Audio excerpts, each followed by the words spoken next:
So much has been said about combat in Dark Souls, and so much more needs to be said. I guess I can begin by explaining how the appeal of the combat isn't strictly within the mechanics or polish themselves, but rather in its feeling of weightiness and immersion. These elements enhance the rest of the experience, being that of a methodical dungeon crawler, where you have to carefully navigate hostile environments and use your wits and tools to overcome enemies and hazards.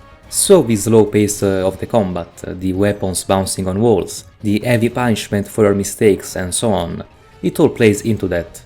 So the combat enhances the dungeon crawling experience, but it isn't particularly complex on a mechanical level. And the dungeon crawling is mostly directly dependent on the level design, so you could argue that the combat mechanics enhance the level design and vice versa, since the combat is only as good as the encounters and enemies are. Another huge positive to Souls combat is its potential for player expression. A mistake a lot of RPGs make, in my opinion, is that of railroading you into very specific and limited visions of what a class should be. Oh, you want to roleplay as a paladin? Well, you can only use these armor sets, these weapons and these spells. You wanted to use those other things? Fuck you. Obviously, systems like these allow for better game balance, and they can be done right, but games like Dark Souls can be extremely satisfying because of their freedom. When people talk about Souls combat, they tend to focus too much on the mechanics, and might suggest changes or improvements that would make these games better action games. But I believe that going too far in that direction would rob this series of something special it has, and one of the elements I love the most about it. Dark Souls 1 combat was good for its time, but it was far from perfect. The rolling animation looks dumb, but whatever, it's a minor nitpick. The main issue is how easy to chase most enemies are. The combat is challenging and intense for the first few hours, but once you realize that circle strafing most humanoid enemies allows you to chain backstab them, or once you realize how easy it is to parry weapon swings, or that by just stacking poise and maxing out your Estus you become unstoppable, the game loses some of its original charm. The game is still good to this day, but there were clearly some design and balance issues that needed to be tackled in an eventual sequel. Before analyzing Dark Souls 2 polarizing combat, I'd like to get out of the way an element of the core gameplay that is sometimes the first criticism people make for the game. I'm talking about the dead zones. In case you weren't aware, Dark Souls 2 added a dead zone to the analog stick input for character movement, meaning that without moving the camera you can only walk in 8 or 16 directions. I'm not sure, I've never tested it in depth. And I have to ask, really? Yes, I myself could feel something was different compared to Dark Souls 1 from the very beginning. I couldn't quite put my finger on it, but regardless, I got used to it within the first 30 minutes. It becomes such a non-factor, it never actually harms the experience. Obviously, most will agree that a 360-degree movement feels better as you have more control over your character. There wasn't a very solid reason to the inclusion of a dead zone. Still, I don't think it's enough of an issue to break the game, as I've heard multiple times. Also, you can still very easily gain a 360 degrees movement for your character using the camera as a directional tool. To do so while sprinting and occasionally dodging, you need to be comfortable with the claw technique, which seems to be kinda out there for some people. But getting comfortable with clawing makes your life insanely easier in all of these games. Anyway, Dark Souls 2 would have probably appealed to more people had it not implemented this dead zone, so it is a downside technically, but a minor one in my opinion. Most other gameplay elements in the game have carried over from Dark Souls 1. The main differences are found in design and balance decisions. The first major divergence, and one that I assume threw some people off, are the weapon and character animations. In Dark Souls 1 they were all handmade, while for the sequel they used a human reference for most of them.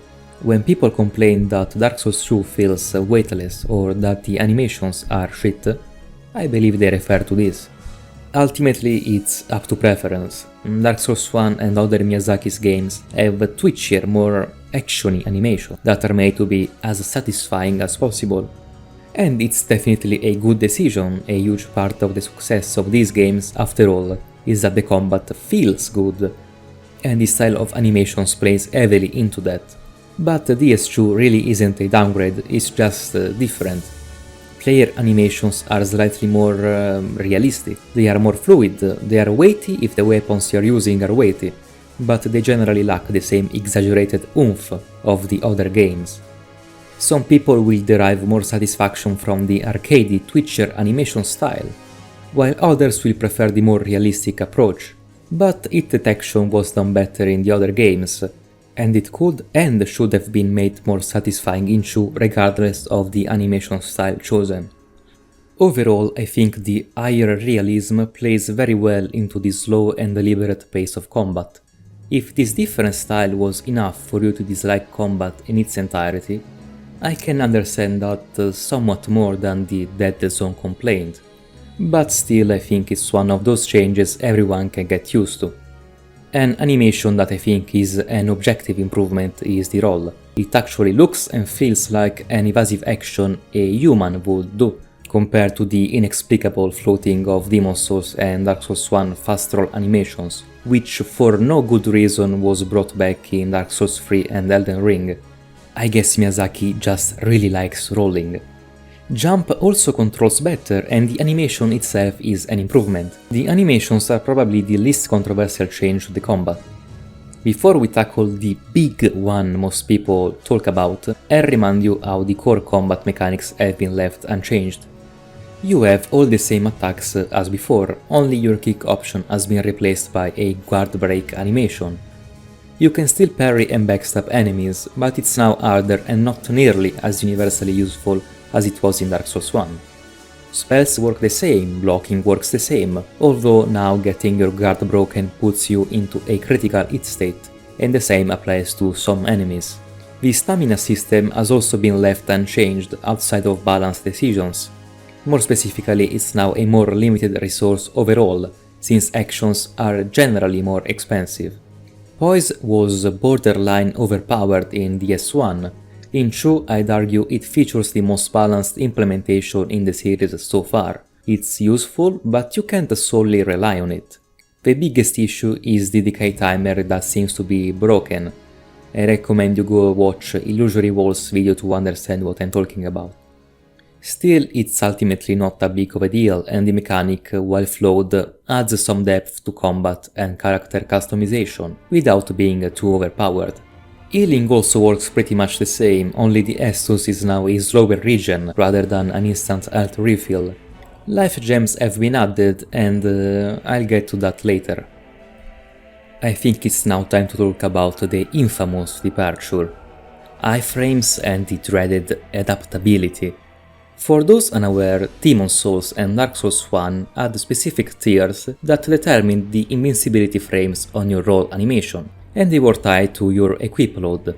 In Dark Souls 2, equip load only influences roll distance, while the iframes scale directly with the agility stat, which you can level either with adaptability or attunement. There are 2 possible reasons as to why this change was so hated. The first one is that it's a bad mechanic on its own, the second is that it's a bad mechanic in the context of a DS1 sequel. Starting with the first, we need to see where it fails exactly. Some people say agility is a bad mechanic because the game doesn't give you feedback about the increased iframes. What they mean by that is that in a game like DS1, your roll animation changes depending on equip load, alongside the iframes. In DS2 there is only one animation until you get to fat roll.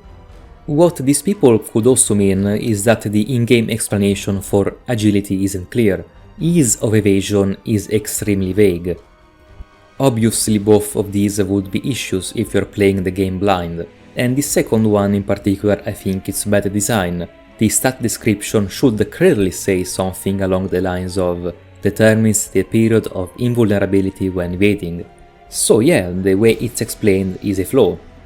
But what I want to put the spotlight on is that people who complain or complained about this mechanic for these two reasons don't do so out of ignorance. They already know what the stat does, but they don't like the fact that iframes are tied to a stat for other reasons I'll get to, so they try to shift the blame onto the lack of readability. This mechanic, and a lot of elements to Dark Souls 2 design in general, are treated differently than others in the series. The other games never explain iframes either. While I agree that agility should have been better explained, all the games in this series are full of issues like this, because the devs themselves don't take into consideration people playing them fully blind. The obscurity, vagueness, nonsense, and the message system are clear indicators of that. So why complain about agility specifically? Why is this the one sinful instance of From Software not giving a shit and not properly explaining the mechanics of their games? If your main concern is the roll animation, I'm sorry, but I fail to see why that's a big deal. Again, people who claim the roll animation needed to change according to your agility level already know that the stat increases your iframes. So their request for this visual aid comes off more as a scapegoat for their dislike of the mechanic rather than anything else. Would these individuals making these complaints actually like the mechanic if the roll animation changed accordingly? Or would they just find something else to complain about? In a game like Monster Hunter, you can invest into a specific skill to increase your iframes on dodges, but the animation doesn't change. No one ever complained about that, so why do Dark Souls fans complain about the same thing in Dark Souls? Well, Dark Souls and Monster Hunter are different games, so you shouldn't compare them. No, I'm going to compare them, since having rolls as your primary evasive action in slow-paced, deliberate, melee-focused combat is something that brings these two franchises close together, and people have been drawing comparisons ever since Demon's Souls came out for this very reason. Once again, let me reiterate, I'm not defending the poor readability of the mechanic. For the same reason, I'm not defending the poor readability of other mechanics in the series. I've just come to accept the fact that FromSoft doesn't expect players to isolate themselves out of discussions on their games before finishing them. I assume most complaints about readability are rarely genuine. Since it's applicable to many other elements in the series besides agility, people only ever use this scapegoat when it fits their agenda. In this case being that agility is a bad mechanic. So what exactly makes it a bad mechanic, and why do people dislike it? Most of the distaste comes from people who are used to other games in the series, be it Demon's Souls, Dark Souls 1, Bloodborne or Dark Souls 3, before playing this one. Simply put, the other games have much more generous iframes from the very beginning, and people got used to dodging in a very specific way. And then Dark Souls 2 took this ability away for most of the early/mid game, forcing players to adapt and change the way they dodged. Only most people didn't like doing that. Now, this is a complicated issue. When a game sets up an expectation, then a good sequel should theoretically live up to it somehow. Deviations and changes should be motivated by the design process. And I think Dark Souls 2 had a really good idea, let me explain. Dodging, be it dodge rolling or sidestepping or whatever, is an evasive maneuver. Real-life melee sword combat is more about parrying or deflecting enemy blows rather than getting away from them.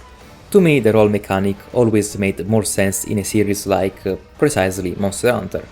You're fighting massive, fast, dangerous and competent creatures, so getting out of the way with the press of a button is a logical design choice. In Demon's Souls and Dark Souls 1, dodging was used in a somewhat similar fashion most of the time. It was a tool to get out of the way. It played well against a group of enemies and larger creatures, both things heavily featured in both titles. But these rolls also gave you generous iframes by default, much more than Monster Hunter for example. What this means is that once players realized that they had so many iframes, they'd quickly learn that rolling towards and through attacks would minimize the amount of animation frames in which the attack hitbox and the player hitbox collided, and this was effective as long as that window overlapped with the invulnerability one. This often allowed to stay closer to the enemy and play more aggressively. Issue being, enemies in Demon's Souls and Dark Souls 1 weren't really designed to deal with this playstyle. Most people who pick up the game for the first time will use the dodge mechanic in a more instinctual way, thus as a spacing and positioning tool. Dodging into attacks and abusing iframes was a skill you had to learn in those two games, and you could use it to play slightly better and slightly more aggressively. Not being able to roll through attacks from the get-go in Dark Souls 1 was probably a major turn-off for many Dark Souls 1 veterans. I assume the design decision behind agility was to relegate rolling back to its original and intended role as a positioning and evasive tool, unless the player invests into it. Much like a melee-focused character isn't quite proficient with spells, not every build will be able to abuse iframes as easily as Dark Souls 1. To me this makes sense, it adds depth to the mechanic, but it also does have one major flaw, that being, ironically enough, that the game is too fair and balanced. What I mean is, most enemies and bosses can be beaten with low agility, and I think this was a conscious design decision. It's not always easy, in fact I'd argue some bosses, especially in the DLCs, are way harder for a pure melee character if you don't increase your iframes. The problem is that once you actually level the stat, the game can become significantly easier. After all, it's way harder to design the moveset of a variety of enemies and bosses so that they play well against a variable amount of iframes depending on the player. So, does that make agility a bad mechanic? I think it makes it a flawed one, but with a good idea behind it. If I were game designer on an alternate reality Dark Souls 3, I would have removed the stat, sure, but I would have also gone one step further. I would have significantly nerfed the default iframes on rolls, bringing them to around 9, which equals to a DS1 mid-roll or 88 agility roll in Dark Souls 2. Then, if players wanted more iframes, they'd need to invest into it. Rings like Carthus Blood Ring, specific armor pieces, and maybe even spells that buffered your dodge. Even things like the quick step weapon art could have worked well. This way the game could have been designed around a set amount of iframes, with any increase coming with specific and balanced drawbacks and sacrifices. But some of you might say that Dark Souls 3 already kind of did that, since fast rolls and mid rolls have the same amount of iframes in that game. Well, you'd be correct, the team on DS3 realized that having a less variable amount of iframes makes designing enemies and bosses easier, but Dark Souls 3 gives you 13 iframes by default. My issue is that I believe having a combat system revolving around a dodge roll with a shit ton of iframes is, well, shit. I just don't like it. I'll explain and support my position better when we talk about Bloodborne and company, but I just want to close off this section with saying I believe dodges, being primarily evasive tools to position yourself and escape attacks, makes combat more interesting, compared to having a button that makes your character invulnerable for half a second. Or at least I specifically think a dodge that fits the first description works best with the other mechanics, pacing and base controls the series has had since Demon's Souls.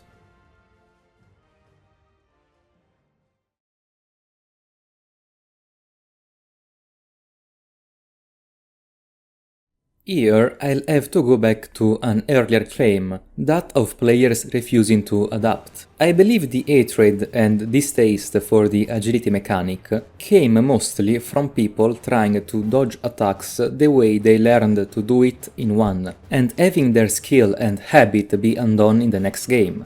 For any other franchise, this probably wouldn't have caused outrage. All the devs did was to balance iframes so that dodging through attacks required some time and investment, and people went fucking insane. To this day, this is one of, if not the first element of Dark Souls 2 that pops up when haters talk about it, or even when people who might enjoy the game list out their problems with it. And the only explanation I can find for that is because the devs took away from players something they took for granted, more specifically something that signaled they got good. Ultimately, it all goes back to the bragging rights I talked about in the beginning.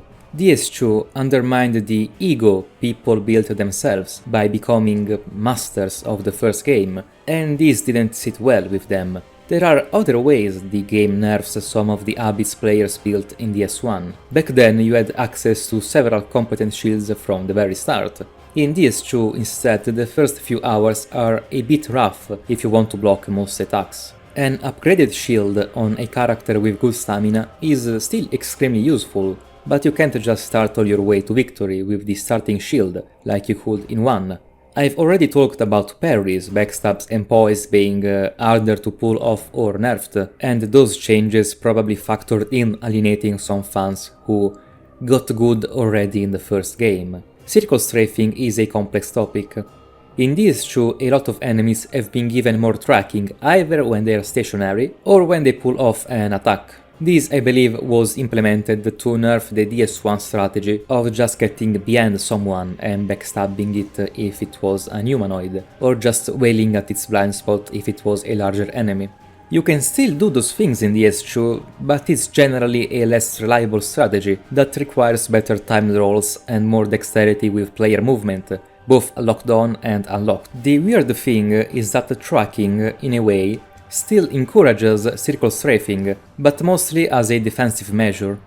Since rolling through attacks isn't as easy by default, and since enemies are more likely to hit you unless you're always moving, it won't take many hours before you, as the player, start instinctively walking around opponents in a defensive way, hoping to catch an opening in their moveset or guard to hit them. When it comes to the mechanical implementation, I believe this works. The way enemies track you looks sometimes silly, but gamepad in hand it feels way better than it looks. In DS1 you are encouraged either to get in the blind spot of enemies and punish them accordingly, or to stay in front of them, reacting and punishing whatever they did. Both strategies were reliable and both were pretty safe, partially because of these slightly unbalanced mechanics. In DS2 both of the options are still there, but are, again, a bit harder to pull off and less reliable.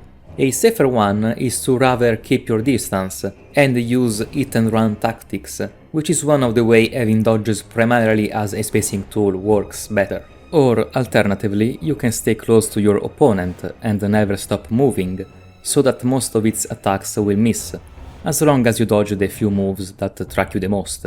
I think all of this adds to the combat just enough depth without implementing any new core mechanic, or without excessively shaking any of the foundations it was built on. Durability is now a thing you actually need to take into consideration. Some say it's annoying, I can understand it. Personally, I don't mind it, and I think it adds some of the long-term tension DS1 had. This game now lacks due to the life gems. The mechanic in particular encourages having at least one backup weapon, which is something progression and itemization, as they are, allow much more easily compared to other entries in the series. I guess it's now time to talk about healing. In DS1, your Estus flask represented the amount of mistakes you were allowed to make, and it worked fine, but you'd often end up in situations where you wanted to get back to full health, but at the same time you didn't think it was worth wasting a flask charge for it. It made taking little damage more annoying than it should have been over the course of an entire level.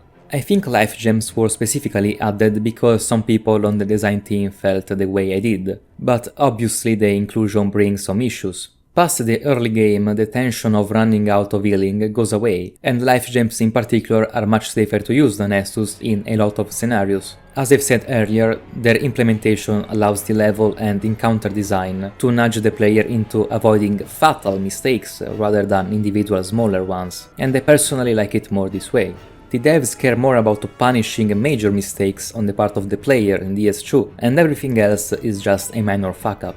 The greatness of the S2 system was that it fixed an issue a lot of games have, that of your resources being limited, thus discouraging you from using them. Dark Souls has persistent death, and the Estus refilling at each bonfire is simply perfect for that. It still works the same in 2, only now you can buy an unlimited supply of life gems to fill the gaps you don't want your Estus to cover. That's really the core issue with them. You can buy so many for such a low price, and you can carry 99 of them with you at any moment. I think life gems would have complemented perfectly the Estus flask if you couldn't buy them endlessly, but if they were instead balanced more like blood vials in Bloodborne. You can only have 20 in your pocket at a time, but enemies drop them slightly more frequently, and the ones in excess go automatically to your storage. If DS2 had gone this route, it might have had the best healing system in the series in my opinion. Since I've mentioned encounter design a little while ago, I guess it can be our next topic.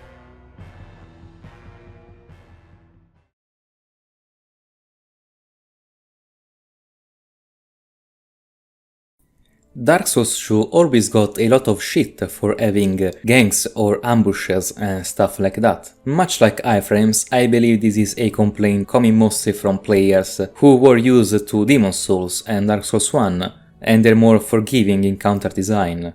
As I've already explained, rushing through areas and avoiding enemies was pretty easy to do in Dark Souls 1, as long as the player was familiar enough with the enemies, level and movement options. So as soon as he figured this out, there was no reason for a player to keep playing patiently and carefully, which was instead the intended experience I assumed the devs were going for.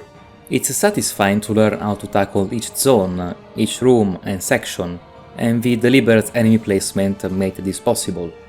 The combat system of these games is a bit too simplistic to keep encounters against individual enemies complex and engaging in the long run. The devs understood that rather than making individually tough enemies, it was more interesting to put relatively easier enemies in different scenarios and situations, which managed to provide the intended challenge and difficulty. So, considering DS2 didn't really alter the core combat system and didn't overtune the enemies or change how they function that much either, is it really a surprise that the devs decided to focus more on crowd control? Individual enemies were easy in Dark Souls 1, and for the most part they are still easy in 2. They are less easily abusable thanks to all the changes I've discussed already, but you can still comfortably dispatch them with little effort, just slightly more than DS1 on average. Imagine for a moment if the encounter design for Dark Souls 2 was a copy of that of Dark Souls 1. It would have been an extremely easy game for most returning players.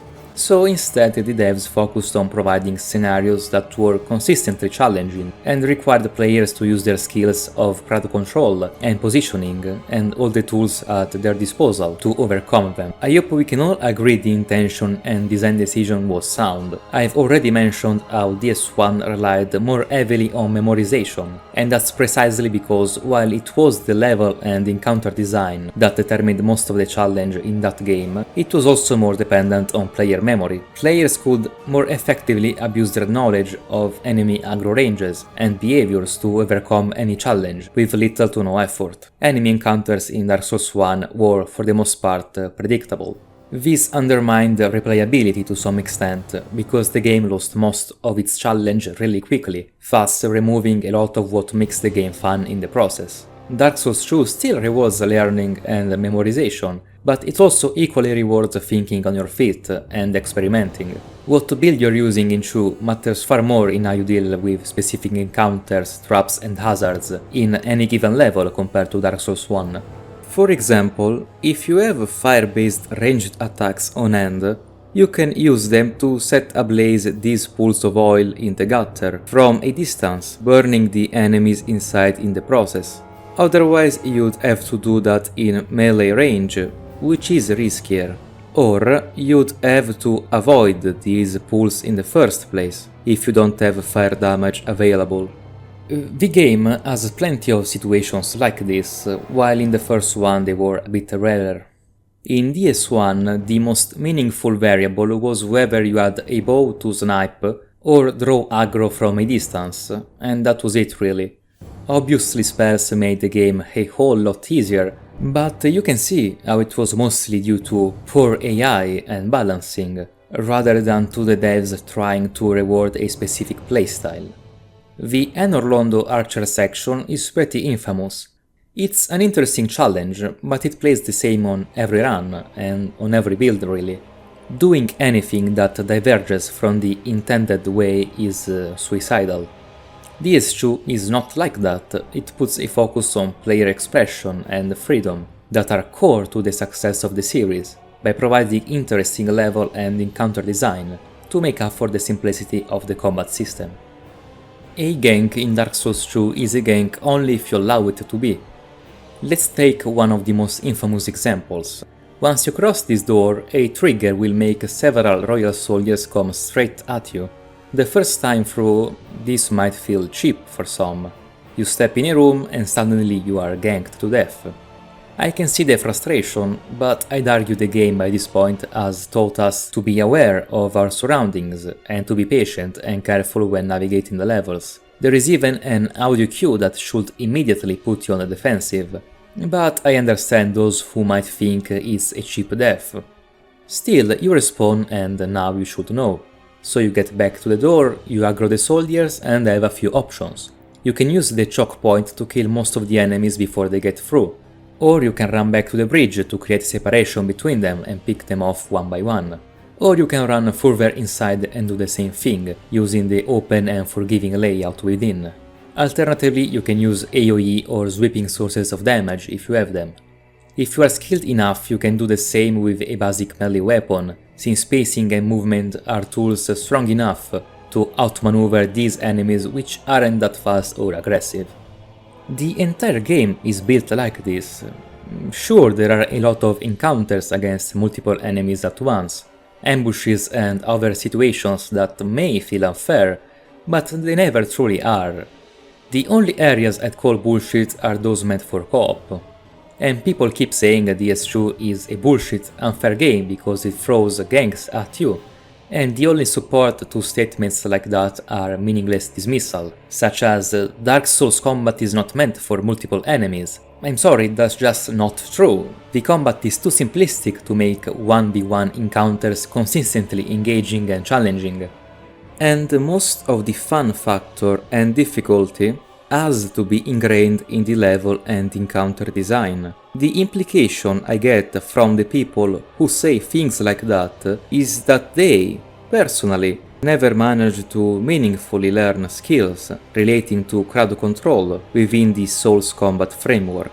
Playing without lock-on, in particular, is something that a lot of detractors seems to struggle with.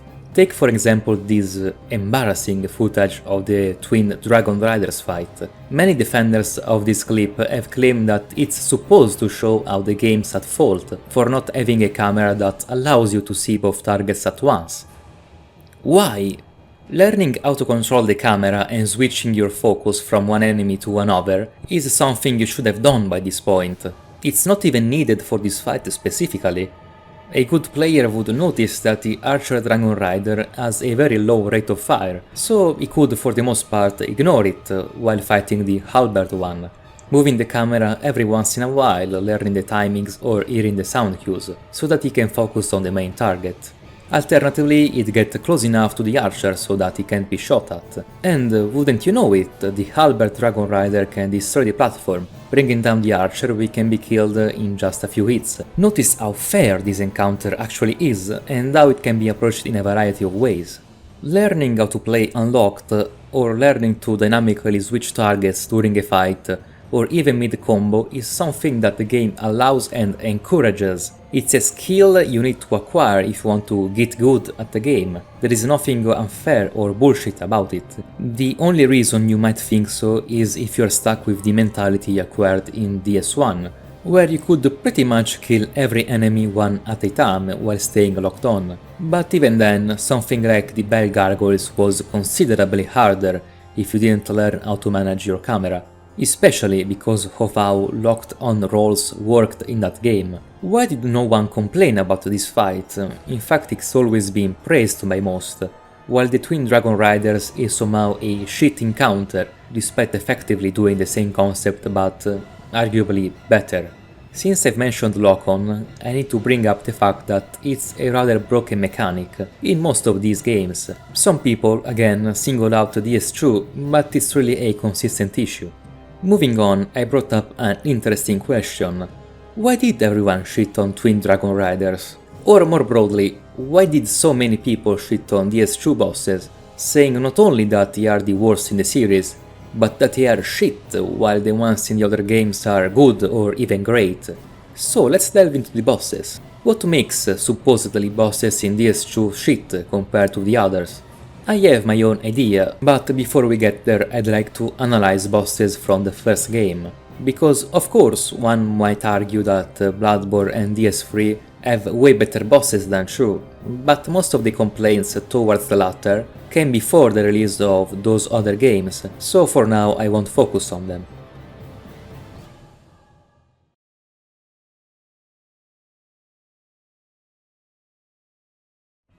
Asylum Demon is the first boss of DS1.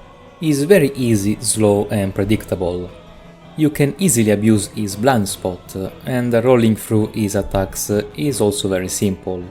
It's a V-tutorial, it didn't need to be much more, could have been better, could have been worse. Taurus Demon is similar, is way harder because of the arena you fight him in, and his attacks have very annoying lingering hitboxes. You can either use plunging attacks like you did for the Asylum Demon, or get him up the tower to fight him normally. It's fine, also rather easy if you get lucky on the ladder and are able to chain plunging attacks. Bell Gargoyles is a good fight, it's a DPS check first and foremost, so upgrading your weapon makes this fight significantly easier, and as I've said before, playing a lockdown is more of an handicap. It's okay, nothing particularly exciting or groundbreaking really. Capra Demon is shit on the other end. It's a normal tough enemy with 2 annoying weaker mobs in an arena way too cramped for the fight. I guess that's where all the challenge comes from, and I at least understand the idea they were going for, but ultimately the execution is lacking. This is probably one of the most infuriating fights on a first playthrough because of the dogs. Next is Gaping Dragon. I guess he, or she, has an interesting moveset, but I wouldn't know, because a couple of minutes into my second attempt I noticed that I could just bait the charge by walking away from her, and then I'd punish it, rinse and repeat. Staying close for too long was too dangerous. It's a boss where exploiting the basic AI is the safest and most reliable strategy. Not necessarily a bad thing, but I wouldn't call Gaping Dragon a good encounter. Gankleic is pretty good, she has a well-designed moveset, and the area of denial mechanic the lava creates is rather interesting. She's one of the best bosses in the game actually. My only issue is the AoE attack with a mostly unreadable range, but I guess it was fixed in the remastered version. Same issue and solution in the Stray Demon fight, which is a reskin of Asylum Demon with a slightly different moveset. This guy uses magic alongside the physical attacks. This boss feels like Asylum Demon and Gaping Dragon mixed together. The safest and most reliable strategy is to get in his blind spot, behind his ass, so that he will then generally spam either the Bat Slam or Ground Slam AoE over and over, which are the easiest attacks to avoid and punish.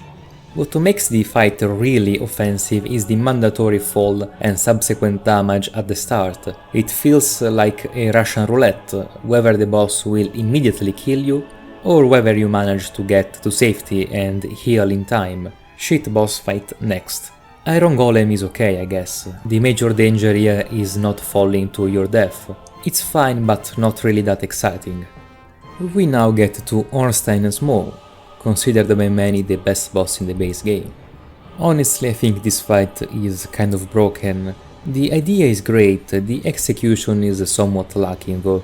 First of all, Super Ornstein is straight up more dangerous than Super Smough, thus discouraging the player from killing the fat one first. Secondly, trying that strategy makes the first phase way harder too.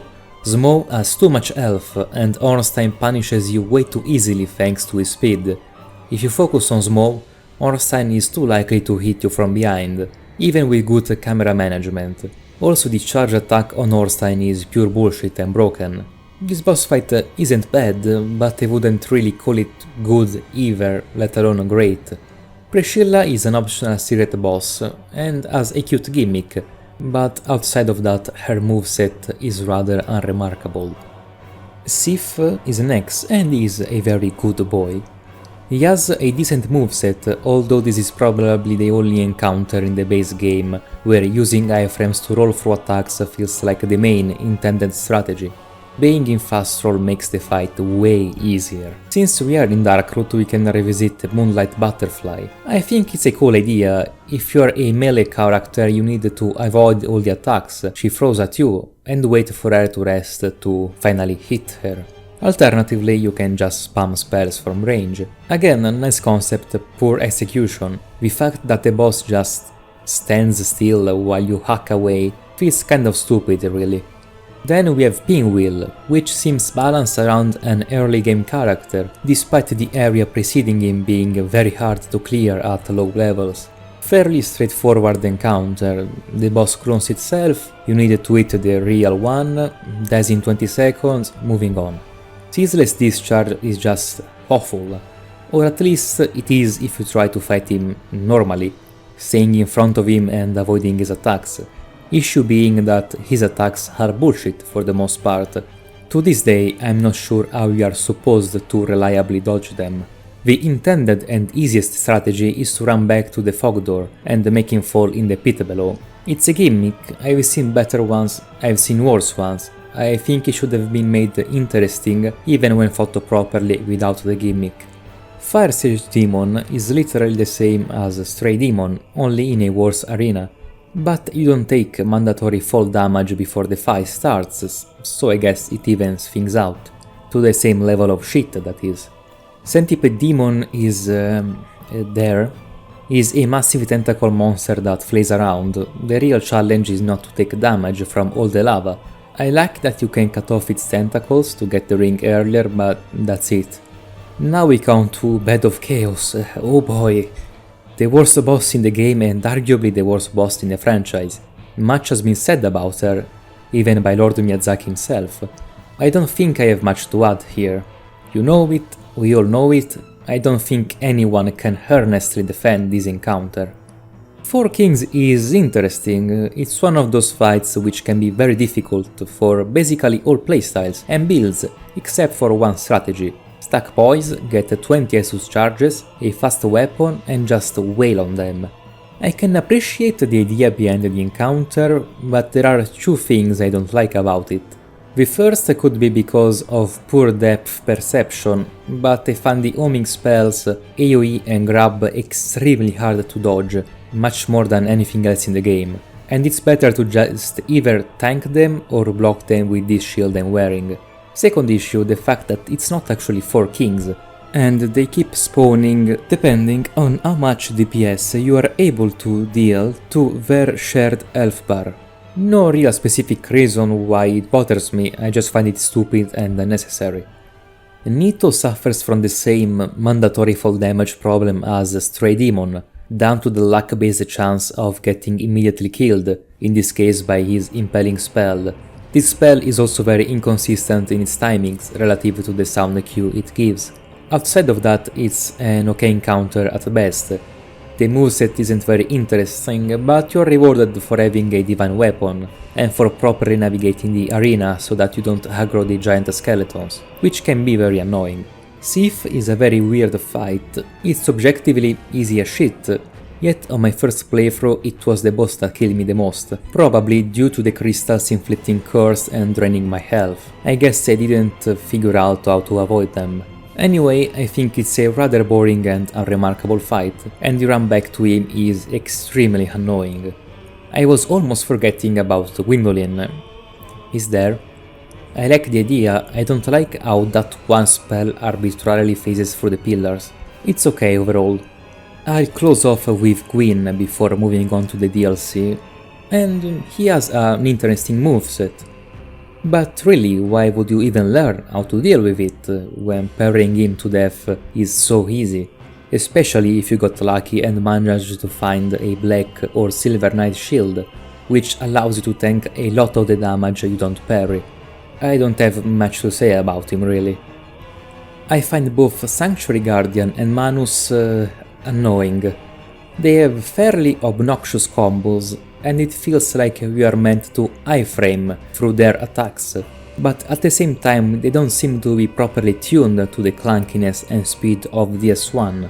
The animations in particular needed some more work to pull these movesets off. They are essentially prototypes of some of the boss designs that will become more common in Bloodborne and Dark Souls 3. On the other hand, I quite like Artorias and Calamith. They are difficult enough, but with fair and interesting movesets. Not my favorite bosses in the series, but definitely the best ones in this game. These brief boss reviews were all just my opinion, but I at least hope you can find my following statement somewhat reasonable and agreeable. The bosses in DS1 are mostly hit or miss, and I define the lineup as largely mediocre. The DLC is better, but when it comes to the base game, there are a handful of shitty encounters, a few really good ones, but most boil down to being either average or okay at best.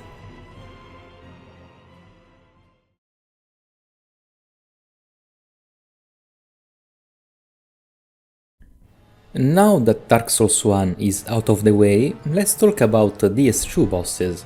The last giant is one of the first you can fight. I like that it teaches how positioning and stamina management are important skills you need to master for the rest of the game.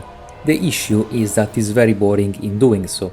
He just stomps his feet over and over. He has an evasive move that can get him out of range and give him an advantage, but he rarely performs it. Dragon Rider is another possible first boss. You can make him fall off rather easily, though if you decide to fight him properly, he has a decent moveset. But much like Last Giant, he is too passive. He should be able to sidestep and punish you more frequently. As it is, he feels like a punching bag. Pursuer is a pretty great fight, especially as a potential first or second boss. Parrying, iframing, blocking and positioning are all valuable and effective strategies against him. He has a good moveset which can be tricky for new players. It doesn't take long for him to become a complete joke, but I don't mind that. Old Dragon Slayer is Ornstein. I'd argue he's better than the S1 Solo Ornstein, but he's also easier and more appropriate for an early area. Lore implications and complaints about reuse content aside, it's a good fight. Flexi Sentry is basically a well-done Capra demon. Instead of being in a cramped room, water will fill up the arena and slow down your character. Instead of dogs, you get 2 assassins, although they only spawn in New Game Plus. The boss moveset is also more interesting than Capra's, with one of his sides punishing rolling and the other blocking. A fun fight overall. Ruin Sentinels is one of the best bosses in the game, and one of the best multi-enemy boss fights in the series. You can easily fight the first one on the starting platform, gaining familiarity with their moveset, so you can then more comfortably fight the 2 at the same time, using hit and run tactics to not get caught in a death blender. Finding the right window to heal is very important in this fight. Lost Sinner is a pretty good 1v1 duel with a swordsman. She has a decent moveset, but nothing outstanding or incredible. If you have trouble against her, lighting the 2 torches to increase lock on distance and summoning available phantoms can make her significantly easier. The Belfry Gargoyles are a harder version of the Bell Gargoyles from DS1. It's still a DPS check, but there are now 6 gargoyles you have to face. They all start at full health, are faster and with a more competent moveset compared to the incarnations from 1. But they are also smaller, so it's easier to space out their attacks. This fight can be incredibly frustrating if done too early, but being an hidden optional boss, I think that's perfectly fair. Skeleton Lords is a cool encounter. It's not hard at all, and they nerfed it in Scholar for some reason. But still, it's a rather unique and fun fight, even if it doesn't really ask much from the player. A way to improve it would be maybe making the Lords themselves a bit stronger and more dangerous, thus creating more distinction between them and the normal skeletons. Executioner Chariot is one of the most unique encounters in the franchise, and I like it a lot. I have 2 issues. The first is the runback, which would be immediately fixed by placing a shortcut right here. The second is the janky charge attack in the second phase. Honestly, I would have preferred if instead of charging you down, the chariot used its speed to outmaneuver and flank you, and then punish you with close range or breath attacks. Covetous Demon is pathetically easy and is one of the most ridiculed boss fights in the series. I agree, but I don't really give a shit if a few bosses here and there are punching bags, as long as they feel interesting. The problem with this fight is that with a few tweaks it could have been very fun. He has a layer of blubber which could have heavily increased its defenses, maybe even make your weapons bounce, but if you were to, for example, poison him, then he'd receive a defense debuff you could take advantage of, and the hollows on the ceiling you can use to distract him could have poisoned him after he ate them, or maybe they could have been explosive and damaged him from the inside. All in all, a wasted opportunity. Mipha is okay, I guess. She's kind of bullshit hard if you don't drain the poison from the tower, but once you do, her fight is fine. Not very challenging or interesting, but she can easily kill you if you slip up. Next is Melter Demon, which is one of the better fights in the game. He has a good moveset, is dangerous and he rewards carefulness and patience due to how he can chain an explosion after his jump attack. His life drain on phase 2 can be countered by stacking either life gems or fire resistance. As I've explained, the runback can be tedious, but it's a minor issue in my opinion. Iron King is basically a better version of Ceaseless, but still not good. He is extremely slow, predictable and punishable. The only dangerous move is the laser, which can hit you through this wall that you are encouraged to use to take cover from the fire attacks. So the fight often feels like a turn-based game where you hit him until he does one of those fire moves, you go hide behind the wall, then you come out as he tries to hit you with the laser. The real threat here is the hole in the middle of the arena, but I actually don't mind that since not many bosses in this series require more than basic spatial awareness. Next we have Royal Rat Vanguard. It's a room, full of rats. I don't think this should be considered a boss, it's a trap.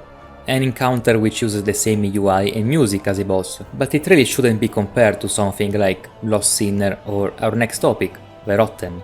I think he's pretty cool as it is, but he's also a bit too easy.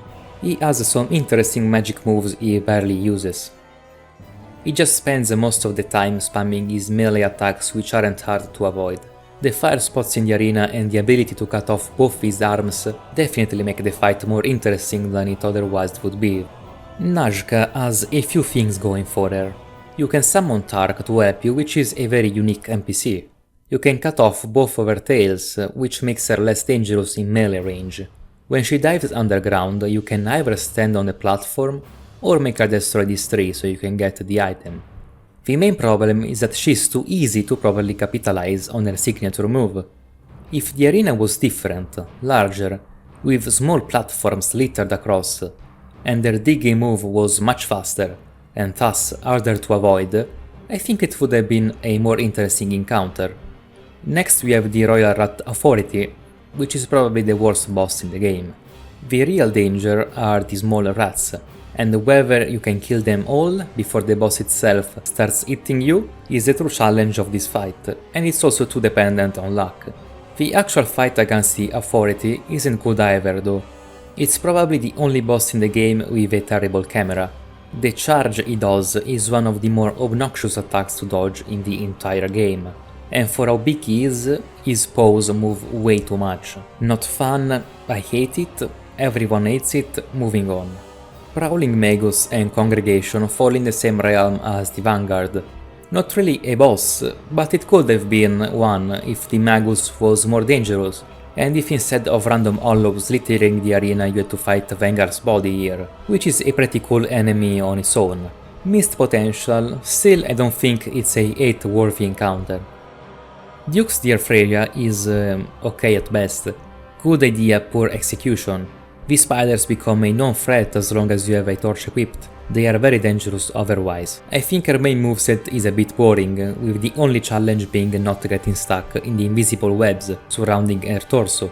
So really, if she had a more aggressive AI, with more competent animations, and if the web mechanic was better incorporated into her attacks, I think she would have been a pretty good boss fight. I've already talked about Twin Dragon Riders, they are fine really. Looking Last Night on the other hand is pretty good. The moveset is interesting, the shield protects him passively, and he can summon other players or NPCs in case no one is available. The multiplayer gimmick is fun, but I have limited experience with it. Demon of Song is pretty cool, he has a nice gimmick, would have been more interesting if he switched up his moveset a little more. The hit and run tactic you are meant to use makes it so you are mostly going to see his basic arm swipes. Still a decent encounter, not great not terrible. Velstadt is next and, much like Mirror Knight, is a pretty great dude in armor boss fight. His attacks are way harder to dodge compared to similar enemies, they are pretty unique in a way. I like his moveset, don't really have much to add, if not that he takes the crown for boss that killed me the most on my first playthrough. I still hate him for that. Vendrick is an optional boss which deals an insane amount of damage and has a shit ton of defense, unless you have enough giant souls in your inventory. His moveset is very basic, but I believe it fits with the team. He's very erratic and can randomly chain attacks, which can be annoying. I think that's fine though, since he's slow enough it doesn't feel unfair. I think this fight would have been far better if his moveset was more inspired by that of Basic Hollows throughout the series. It would have been pretty cool to see this deranged zombie flail around mindlessly, like those other enemies, while being twice the size and using a greatsword. As it is, it's a pretty meh fight I don't particularly enjoy. Guardian Dragon is the same as the wyvern you fought in Hyde, or the same as any other wyverns you find in the very next area. It would have been better if staying between the legs and hitting them over and over wasn't so safe and reliable. The one thing I like about this encounter are the flame attacks he does while hanging from the cage.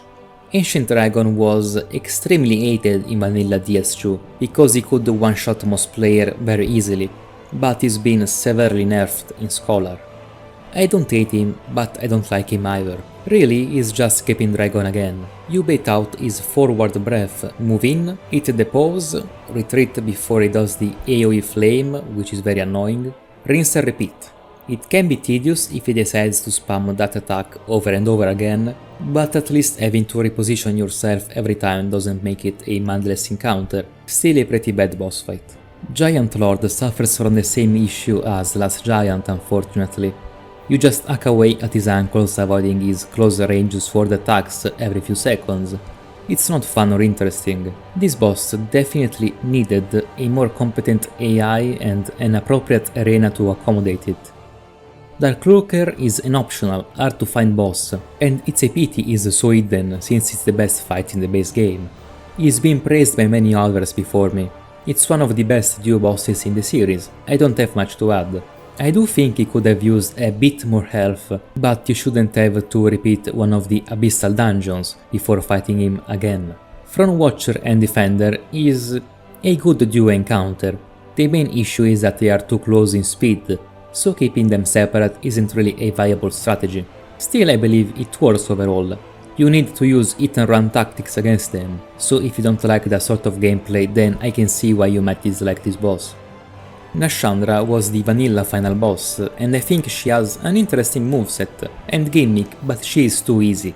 An instant way to improve the fight would have been to mix up her melee attacks with her teleports, kind of like how Lorian does in Dark Souls 3. Still, she's not terrible by any means.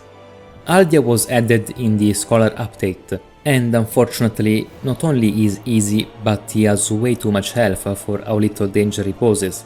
I think avoiding his various spells is pretty fun, and I like the Fire Aura gimmick, but he's way too passive, slow and tanky. Next we go to the DLCs, and much like DS1 they have the best fights in the game. Elana is one of my favorites, and I've seen many people shitting on her. Allegedly, fighting her alongside Velstadt is unfair. No, not only it's perfectly fair, but I think it's when the fight is at its best. In fact, the change I would make is to increase her defense during the first phase, with second phase kicking in after she's lost around 30% of her HP. Once she does, she'd always summon Velstadt and gain a defense debuff in the process. So you'd choose whether to kill her in a weaker state while avoiding the knight, or to kill him first so that you can focus on the witch. After you'd kill Velstadt, she wouldn't be able to resummon him, but she could still summon other mobs. As it is, it's still a great encounter, and I genuinely believe most criticism moved towards her is unwarranted and misguided. Her moves are varied, well telegraphed, and must be avoided in specific ways. Well stats, low speed, and the arena size ensure you'll never feel like you're caught in an inescapable situation. It's a fair and fun boss fight. Sin is next, and is my personal favorite dragon fight in the series. I like it more than Calamite because he better incorporates flight into his moveset, and I like him more than Midir because of the more manageable size and better camera. A lot of people dislike how often he can just take off, preventing you from hitting him, but I think it makes sense for a dragon to fully use his abilities against you. It's a mighty creature you have no business facing. Of course he's going to be an asshole. And not only avoiding his airborne attacks is pretty fun, but his health bar isn't big enough to the point that you feel like you're wasting your time. The gang squad in the co-op area unfortunately isn't very good. How much you enjoy it depends on how much you enjoy NPC fights. In any case, it's a very frustrating encounter if you're alone, but the arena where you fight them is pretty unique and allows some degree of strategy, so it's not just a mindless flat 3v1. Fume Knight is the main boss of the second DLC, and is infamous for being one of the hardest in the game, and maybe even in the trilogy. I think this claim was a bit exaggerated, because while he is definitely a challenging encounter, by the time you reach him you should be comfortable with the combat pacing and tactics that the fight asks of you. It's a back and forth, he is slow but he can chain many dangerous sweeping moves together, and he can extend his combos with very subtle warnings. Both good spacing and iframe timings are rewarded, although this is definitely an encounter where high agility gives you a noticeable advantage. He is especially dangerous because of how easily he can punish healing at the wrong moment. All in all, one of my favorite duels in the game and series as a whole, but my favorite one, at least in DS2, has to be Serralon. The runback can be tedious, I agree, and a good shield can trivialize him, but if you try a dodge-centric playstyle, the fight feels like a dance. It's satisfying, fun and engaging. His moveset is so well designed that I wanted to learn it so I could take no damage and get him to perform Sudoku. Whenever I have to clear this boss, I always persevere until I get that, but I need low equip load and decent agility to reliably pull it off. I've mastered this encounter and I've never felt frustrated or fatigued in doing so. It's perfect as far as I'm concerned. Blue Smelter Demon is just that, a Blue Smelter Demon. Most of the hatred for this fight comes from it being a reskin, and the level that precedes it. On its own, it's good, just like the normal version was. It has slightly different timings and deals magic damage instead of fire, so it doesn't feel identical. It's okay really. Eva is a very interesting boss since you can fight her at the very start of the DLC, when she is invisible. I've heard it's doable, but personally I've never tried it. When fought properly, she's one of my favorite beast-type bosses. To me it feels like a better Sanctuary Guardian. Good moveset, challenging without feeling unfair or stressful, I like it. Burnt Ivory King features both a gimmick, the skirmish with allies of your own, and the standard duel. I really like the Ivory King's moveset, but it can be a tad too easy if your build is really good at dodging, especially if one of your Lois Knights survives long enough to help you at the start of the fight. I've already briefly covered Ludenzallen. They are hard, not very balanced, and the runback is extremely tedious. If you fight them with phantoms, it's a somewhat acceptable encounter. My main issue is that it's another wasted opportunity. I would have used a Demon Prince-like gimmick, where the two cats alternate between a melee moveset and a ranged spell one. Maybe when they are in ranged mode they also become invisible, and this might have coincided with the blizzard that's already part of the level. As it is, it's just a very difficult encounter that doesn't feel interesting enough to compensate. Still not hard enough to warrant despawning all the Kirins before focusing on the fight itself, like I've heard some people did. Now that we are done, I can summarize my opinions like this. The bosses in DS2 are mostly hit or miss. and I define the lineup as largely mediocre. The DLCs are better, but when it comes to the base game, there are a handful of shitty encounters, a few really good ones, but most boil down to being either average or okay at best. And yes, I've copy-pasted the same verse I used for DS1. Now, I know this was a bit reductionist and I deliberately missed some important stuff, but I just wanted to prove that on a purely mechanical and gameplay level, DS2 bosses, on average, aren't worse than those of DS1. It still comes down to preference, there are valid reasons to prefer a lineup over the other, and I'll get to that. But once again, I needed to comment the hypocrisy and hyperbolic nature of DS2 reputation. If you think its bosses are shit, you need to be honest with yourself and also understand that the DS1 bosses are probably kind of shit too.